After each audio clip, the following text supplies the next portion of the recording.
ยเกลียดกันเมื่อตอนเราเป็นนักเรียนและยังเคยมีเรื่องกันไว้เราเคยโกรธกันเมื่อเจอกันในชั้นเรียนไม่เคยยอมฟังผู้ใดไม่เคยยอมให้กันอยากทะเลาะมีเรื่องกันทุกทีจะเป็นไงก็ช่างมันแต่จะให้ยอมแพ้เป็นไม่มีพอเราเติบโตกลับเปลี่ยนแปลงความคิดเดิมและเราลืมที่ทำกันไว้ทำความเข้าใจไม่ให้ใครมาซ้ำเติมจุงมือพากันก้าวไปหนักใจเราช่วยกันหากปัญหามีอยู่เราไม่กลัวหากว่าเราจะช่วยกันไม่มีวันความหวังจะมืดมัว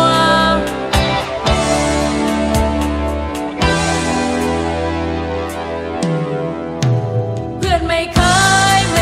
ยทิ้งกันไม่ว่าความฝันนั้นจะไกลสักเท่าไรจะหกล้มสมสารเมื่อใดเพื่อนจะปลอบใจไม่มีคนที่จะรู้ใจไม่มีใครรักและตามใจเหมือนเพื่อนเราจะทำไงตามใจแต่เราเพื่อนเรารักจริง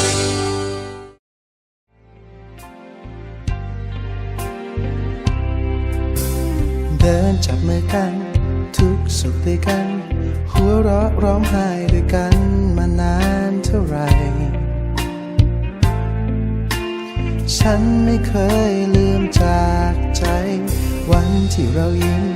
วันที่ทะเลาะภาพวันและคืนเหล่านั้นจะยังงดงามไม่เคยเปลี่ยนไปยังคงเป็นดังเหมือนกับเมื่อวานอยู่ในส่วนลึกความทรงจำแต่ต่างกันแค่เพียงในตอนนี้ฉันนั้นไม่ได้มีเธออยู่ข้างๆเหมือนวันที่เราเคยเดินข้ามผ่านทุกๆสิ่ง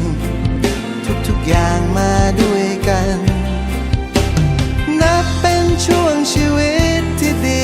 ที่สุดแม้เป็นแค่เพียงเวลาสั้น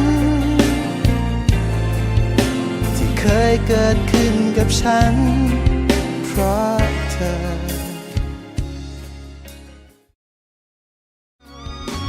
ฉันนั้นไม่ได้มีเธออยู่ข้างๆเหมือนวันที่เราเคยเดินข้ามผ่านทุกๆสิ่งทุกๆอย่างมาด้วยกันนับเป็นช่วงชีวิตที่ดีที่สุดแม้เป็นแค่เพียงเวลาสั้นๆที่เคยเกิดขึ้นกับฉันนั้นไม่ได้มีเธออยู่ข้างๆเหมือนวันที่เราเคยเดินข้ามผ่านทุกๆอย่างทุกๆอย่างมาด้วยกันนับเป็นช่วงชีวิตที่ดีที่สุดแม้เป็นแค่เพียงเวลาสั้นๆแต่ก็เคยเกิดขึ้นกับฉันเพราะเธอ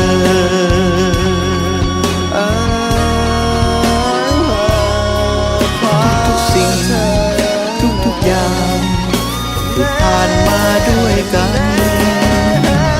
นับเป็นช่วงชีวิตที่ดีที่สุดแม้เป็นแค่เพียงเวลาสั้นๆแต่ก็เคยเกิดขึ้นกับฉันเพราะเธอ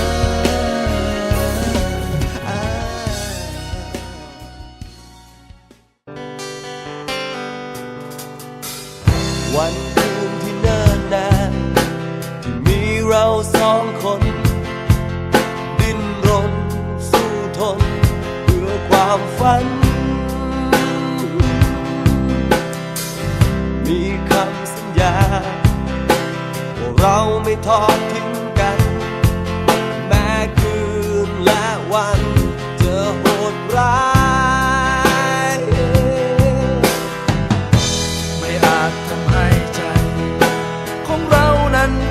พันธ์สัญญาที่ให้กันไม่มีวันเปลี่ยนแปลงเพื่อนจะมีเราและนายเสมอ จากวันนี้จะมีเราและนายจดจำไว้ตลอดไปไม่ทิ้งกัน หากมีเราจะมีนายรวมทางไม่มีไว้วันคือเพื่อนกัน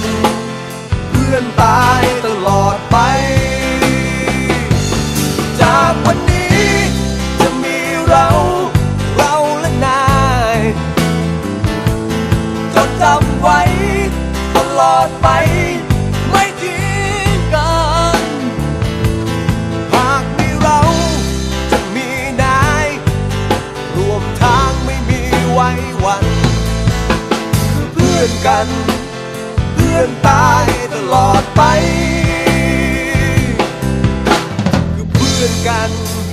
เพื่อนตายตลอดไป